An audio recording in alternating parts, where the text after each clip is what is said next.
Good afternoon, everyone. We have had more than 200 employees who have been working hard throughout this weekend. They have been going into all of our buildings. That's more than 160 buildings that we have throughout Jefferson County Public Schools. So we have had our housekeeping teams, our electrical renovations and roofing departments, plumbing and HVAC departments, and our grounds departments have been working throughout the weekend to see what damage that we have at our buildings and to also work with LG&E.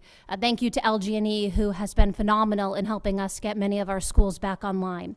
These numbers are constantly changing. As I drove over here today, I got a text message that 3 more schools had power again. That's how quickly this is happening. So right now, we have 21 schools without power or with partial power. That is down from 40 or so that we had at another time this weekend. 44 of our school campuses have trees or large limbs that are down. 1 school has broken windows that have been boarded up. We do have power lines down or on or near 3 of our school campuses.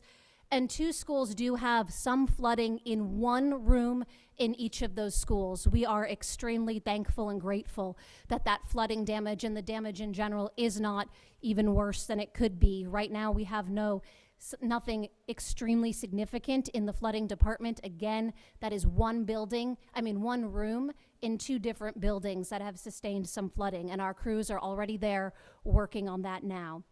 To give you an idea of some of the damage that we're seeing, at Maupin, there is a partial fence down. Slaughter has a light pole down by the playground. Jeffersontown Elementary School has some siding off the building. That is something that we've seen. Shingles blow off roofs. We see siding come off buildings. We also have 25 schools right now that do not have internet access. So our teams are, of course, working on that as well.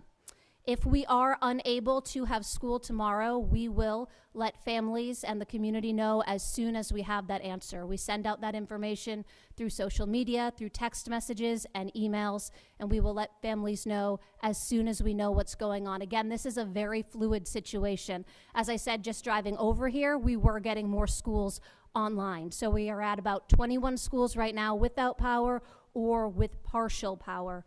We are working through that, and we will let you know as soon as we have a decision on whether or not we can safely have school tomorrow. That is, of course, our #1 priority. If we cannot safely have school tomorrow, we will not. If we can get everything back online and make sure that there is no severe damage and nothing that would be a safety issue to our more than 96,000 students and 17,000 staff members, then we will do that. Thank you.